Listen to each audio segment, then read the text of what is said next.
The Ballantyne estate stood like a palace of arrogance that night. Marble floors gleamed beneath the glow of towering chandeliers, and golden-trimmed walls reflected the light of crystal sconces. Every corner of the grand hall spoke of wealth, paintings worth millions, rare statues flown in from Europe, even the floral arrangements imported from South America. It wasn't just a party, it was a statement. The Ballantynes never hosted gatherings for pleasure. Every gala was a performance, designed to remind the world of their power. And tonight was no different. The city's most influential figures, politicians with hidden agendas, actors desperate for sponsorships, CEOs looking to secure deals, circulated through the hall with calculated smiles. At the center of it all, like royalty holding court, was Eleanor Ballantyne. Her diamonds sparkled so brightly it was almost blinding. She moved with a presence that silenced conversations wherever she passed. Her 3 sons stood near her, each trained to emulate her cold authority. The eldest, Victor, already ran much of the empire. The second, Daniel, had a sharp tongue and sharper temper. And the youngest, Nathan, was the family's spoiled favorite, reckless but arrogant enough to believe himself untouchable. To them, this empire of $750 million wasn't just wealth. It was their weapon, their shield, their identity. And then there was Claire Donovan. She wasn't dressed like the others. While the women around her glittered in gowns stitched with silver thread, Claire wore a navy blue dress, elegant, yes, but simple. She carried no diamonds, only a silver bracelet her mother had given her years ago. Her quiet grace made her stand out more than if she'd worn the brightest jewels. She hadn't wanted to come. Large gatherings made her uneasy, and she knew the Ballantynes' reputation well enough. But she came because her father, Andrew Donovan, was too busy to attend. A man of integrity, Andrew was the CEO of Donovan Technologies, a company that had grown steadily in the last decade and earned widespread respect. He rarely mingled with families like the Ballantynes. He preferred boardrooms, not ballrooms. Tonight, however, his name on the guest list demanded someone show up. Claire was that someone. When she entered, whispers trailed her. Some admired her courage, others questioned what she was doing there at all. She walked through the room with a steady smile, though her heart pounded in her chest. And then Eleanor spotted her. It was like a hawk catching sight of prey. Eleanor's lips thinned, and she leaned toward Victor, her eldest. "What is she doing here?" she hissed. "She's Donovan's daughter," Victor muttered back. "We couldn't keep her off the list." The invitation was official. Eleanor's eyes narrowed. The Donovans represented everything she resented: clean business, fair practices, and, worst of all, admiration from the public. Their empire thrived on greed and manipulation, while Andrew Donovan built his on innovation and ethics. Eleanor hated that comparison. Claire approached with the quiet politeness her father had instilled in her. "Good evening, Mrs. Ballantyne," she said softly. "I wanted to congratulate your family on the new waterfront project. I hear it's going to be remarkable." For a fleeting moment, there was silence. Eleanor tilted her head and gave a cold, practiced smile. "Remarkable," she repeated, her voice dripping with mockery. "My dear, that project alone is worth more than your father's entire career. But perhaps you wouldn't understand such numbers. What are you studying again?" "Literature. Sociology." Her second son, Daniel, chuckled darkly.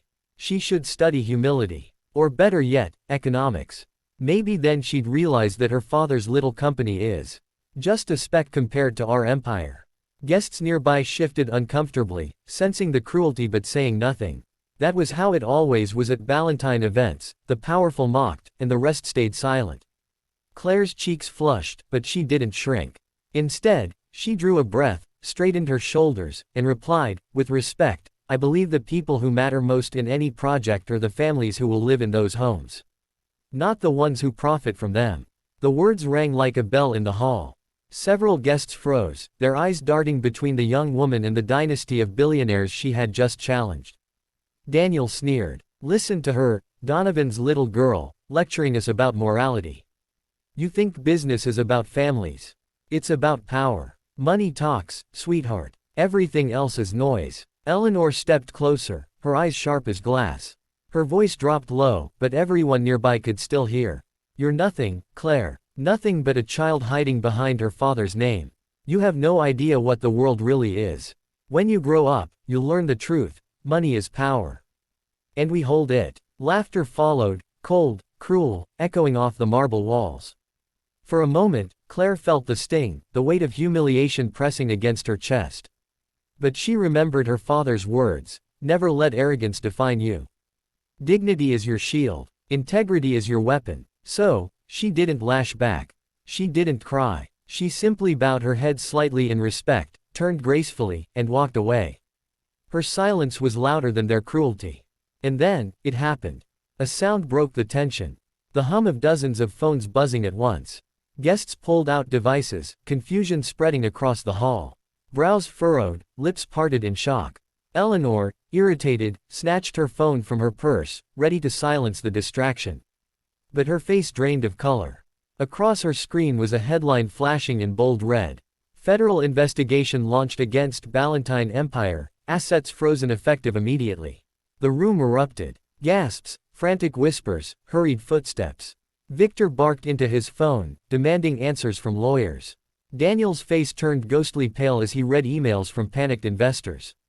Nathan swore under his breath, his hands trembling.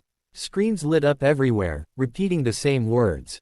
Whistleblower leaks documents. Fraud, tax evasion, illegal contracts exposed. In minutes, everything they had built began to crumble. Calls poured in, but no one offered help, only accusations and demands for repayment. Investors were already pulling out, accounts were being seized, and their partners were fleeing as fast as they could. And in the chaos, Claire stood near the doors, still calm in her simple dress, watching the empire collapse in real time. The Ballantines' laughter died instantly. Their arrogance turned to desperation. And for the first time in years, silence fell upon them. Seconds earlier, they had mocked a young woman for her humility. Now, they were watching their $750 million empire dissolve into dust. The ballroom, moments ago filled with polished laughter and champagne flutes, now resembled a battlefield. Panic replaced elegance. The string orchestra stopped mid-piece, waiters froze with silver trays trembling in their hands, and whispers turned into a storm. Phones buzzed and rang endlessly, flashing the same devastating headlines. Eleanor Ballantine, usually the picture of control, looked like a queen watching her castle catch fire. Her diamond necklace seemed suddenly heavy around her neck, a chain dragging her down as she stumbled toward her eldest son. Victor, she snapped, her voice cracking despite her efforts to stay composed, tell me this isn't real. Tell me this is a smear campaign. Victor's hands shook as he scrolled through his phone, every line of text worse than the last. Mom, it's everywhere. Federal agents already froze our accounts. The documents, they're legit. Someone leaked everything. Tax evasion, bribes, offshore accounts, it's all out. Eleanor's chest tightened. She turned toward Daniel, who was frantically pacing and yelling into his phone. This is insane. Our lawyers will fix this. No one touches us. Do you hear me? No one. But his words were hollow. Whoever he called wasn't answering anymore. The Ballantine name had turned from gold to poison in seconds. Nathan, the youngest, slumped into a chair, pale and sweating. We're finished, he muttered, staring at the screen like a man watching his life crumble. They're taking everything. Around them, their guests began slipping out quietly, their smiles gone. Some didn't even bother with excuses, they just left, dialing numbers to protect their own interests. Others stayed only to witness the fall of giants, eyes wide, lips whispering, the scent of scandal too tempting to miss. Eleanor's sharp gaze fell on Claire Donovan, still standing near the grand entrance. Unlike everyone else, Claire wasn't frantically on her phone. She stood composed, her hands folded lightly in front of her, her expression unreadable. The sight of her calmness ignited something ugly in Eleanor. Rage bubbled to the surface, desperate for somewhere to go. She stormed toward Claire, her heels clicking violently against the marble. You! Eleanor spat, her voice echoing across the hushed hall. What do you know about this? Did your father do this? Every head turned. The room fell into an eerie silence, all eyes on the confrontation. Claire met Eleanor's fury with steady eyes. What I know, she said softly, her voice carrying despite its gentleness, is that lies never last forever. The truth always comes to light. Eleanor's hand trembled, her fingers clutching her pearls as though they might anchor her. Don't lecture me about truth, child. You're nothing. Nothing without your father's name. Don't think for a second you've won. I don't need to win, Claire interrupted quietly, her words slicing through Eleanor's tirade. I just need to live with dignity. Something money can't buy. The weight of her words hung in the air. Even the guests who once bowed to the Ballantines now turned their eyes away, as though ashamed to be associated with them. What Eleanor didn't know, but Claire did, was that Andrew Donovan had indeed played a role in this collapse. Months ago, a whistleblower from within the Ballantine company had approached Donovan Technologies, desperate and terrified. The man had evidence of fraud, secret accounts, and corruption so vast it was staggering. He feared that if he went to the authorities directly, he would be destroyed by the Ballantines' influence. Andrew Donovan had taken him in, quietly protecting him and verifying every document. With ironclad evidence, he passed it on to the proper channels. He hadn't needed to lift a finger after that, the truth had done the work itself. Claire had known of the investigation, though she hadn't expected the storm to strike during the Ballantines' glittering gala. Yet fate had its own sense of justice. The days that followed were nothing short of an earthquake. News outlets feasted on the scandal. For years, the Ballantines had been untouchable, their empire stretching into politics, real estate, even philanthropy. Now they were branded criminals in headlines that screamed across every newspaper and newsfeed. The fall of the Ballantines, greed exposed. $750 million empire shattered overnight. From diamonds to dust, America's most powerful family in ruins. The federal government seized their assets, their luxury homes, their private jets, their fleets of cars, all frozen or repossessed. Eleanor, once draped in diamonds, found herself wearing the same wrinkled suit to court hearings, her face drained of its former pride. Victor, once confident and commanding, now begged lawyers for mercy. Daniel's temper turned inward, eating him alive, while Nathan spiraled into despair, unable to cope with losing the only life he'd ever known. Meanwhile, Andrew Donovan's reputation soared. When the truth about his involvement emerged, not as a rival crushing them, but as a man helping a whistleblower find justice, the public praised him. Investors shifted their money from Ballantine projects to Donovan Technologies. Workers once afraid of losing jobs under the Ballantines now found security under Andrew's leadership. And Claire. For weeks, people couldn't stop talking about her. Guests whispered about the young woman who had stood tall in a modest dress, facing the dynasty at the very height of its arrogance, only moments before it fell. Her quiet composure became a symbol of strength. Newspapers wrote about the girl with dignity, and strangers who recognized her on the street greeted her with admiration. One afternoon, weeks after the collapse, Claire sat in her father's office. The city skyline glittered behind him, though his gaze was on her, not the view. You carried yourself with grace that night, Andrew said, his voice warm with pride. I heard what you told them. About dignity. About truth. Claire smiled faintly. I didn't plan it. I just remembered what you always told me. Andrew leaned back, his expression thoughtful. The Ballantines thought they could build an empire on arrogance and lies. But money without honor is a house without a foundation. One storm, and it falls.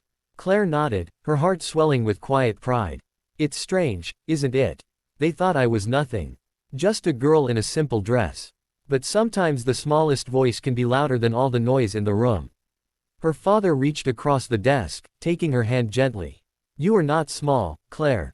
That night, you showed the world what true strength looks like. Never forget that. In the months that followed, the Ballantines faded into obscurity, their name now synonymous with greed and downfall. Their empire had collapsed in a matter of seconds, undone not by rivals or disasters, but by their own corruption. And yet, out of their ruins, another legacy rose, not one of arrogance, but of integrity. Claire Donovan carried it with her wherever she went. She was no longer known merely as Andrew Donovan's daughter. She was known as the young woman who had walked with quiet dignity while a dynasty burned around her. For years to come, people would tell the story of that night, the laughter, the arrogance, the sudden collapse. And always, always, they would remember the girl who stood calmly at the door as an empire crumbled. Because empires built on arrogance collapse in seconds. But dignity lasts forever.